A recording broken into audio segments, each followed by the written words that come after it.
So we have an infinite existence within Him. We're going to live forever. We never stop living. He's life, and He made us life. Okay, so that's our heavenly existence. That's heaven.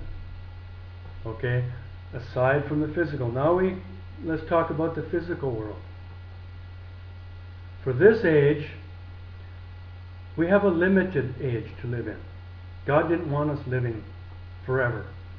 He needed this age to find His people, the Word, okay? Because we needed to experience this age so He could put it in His plans.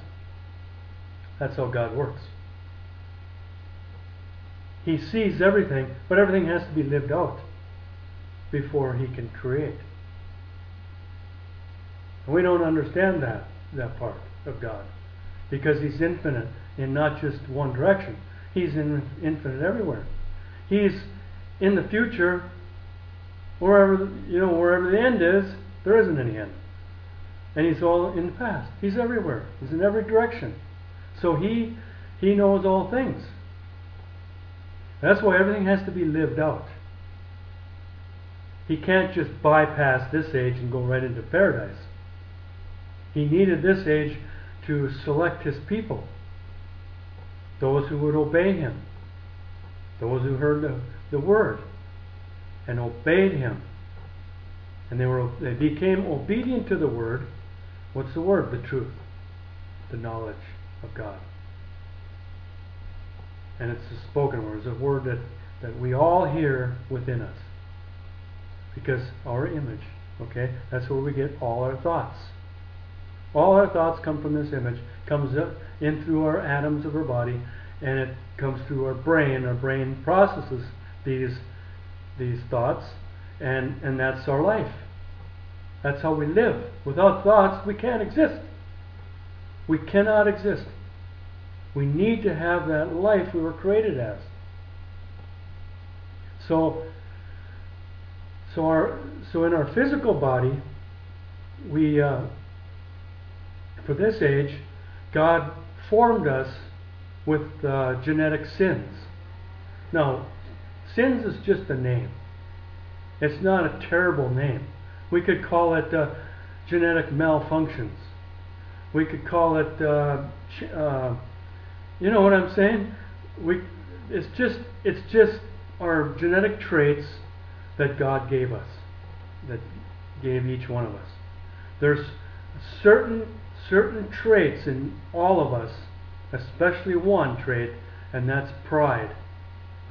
He gave us all pride. Every single man was born with this sin of pride.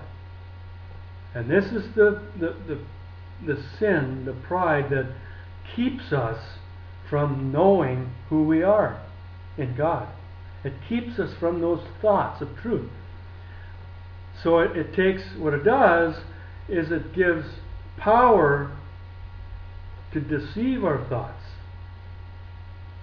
They actually deceive the thoughts that we were created with. So you can't know yourself. You can't understand yourself. It confuses us. And then we have all these other different traits. Like jealousy. Okay? A lot of people are jealous. Not everybody. Some. Some are greedy. You know. Some are envious. Some have gluttony. That's an addiction sin. You know, you can't get enough. Some are lazy. You know, some are ugly. You have to live with that all your life. Looking in the mirror, you see everybody else beautiful, and you're looking at yourself like can't even stand looking at yourself. Some people are so beautiful that they get paranoid. They look around and they see they're more beautiful than everybody else. They get paranoid. They get anxious, and they can live a terrible life. A lot of beautiful women and men have killed themselves, committed suicide because they just can't handle the pressure. They're expected to be better than everybody else. So, and there's all kinds of, fat, thin, tall, short. I mean, there's some short people. They get their. I had a boss that was very short one time. I had a couple of bosses that were short. Well, their pride has to get big, and they become big men in their mind. So they boss. They like to be in control of things. They become very manipulative. So we have all these different traits in us: blue eyes, brown hair, red hair, fat face, skinny face, deaf, blind, born without limbs. What else? I mean, you just name. There's one after another. Diseases that cripple us. Kids are born without even brains in their mind, or half a brain. We have kids that are born with their spines sticking out of their backs.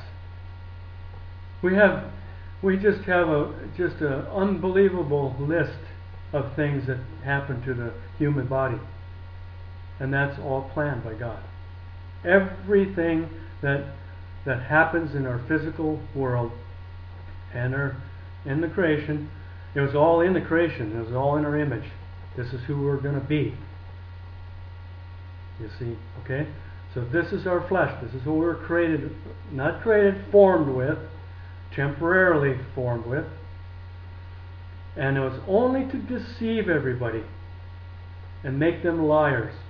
Why are they liars? Because they don't have the truth. They don't have their created image to think with. So they can't speak the truth. It's impossible for them. So everything that comes out of their mouth is a lie. We don't know that. We're born with liars. Everybody around us is liars. So we grow up confused, liars. We look at each other and think, oh, you're always comparing. That's why we have to compete. We have sports, we have beauty contests, we have everything like this. It's always competition. Why? Because of our flesh. There's no need to compete when you don't have sin. If you don't have pride, there's no competition anymore. If you don't have lust, you're not going to look at women in a sexual way and want to have sex with them, or do all these things, masturbate, or go child molesting, different things like that. You're not going to do that anymore. It's over. So we are really messed up. Very, very messed up people. And it's impossible for us to know the truth. It's impossible. We can't know it. Even though we might think so, that's just our pride talking. Our pride can make us think anything. Anything. Can make us believe that we're the President of the United States. And some of them become Presidents of the United States because they believed it long enough. You see? That's all pride. We become religious. It's pride that makes religion, not God. It's all man's pride. How high can we climb up the religious, up on that tower, up on that building that they built back in the Tower of Babel? I'm thinking of. They were climbing to God. And that's exactly what religions do. It's man's pride that does that. And nothing else. Let me go to the next tape.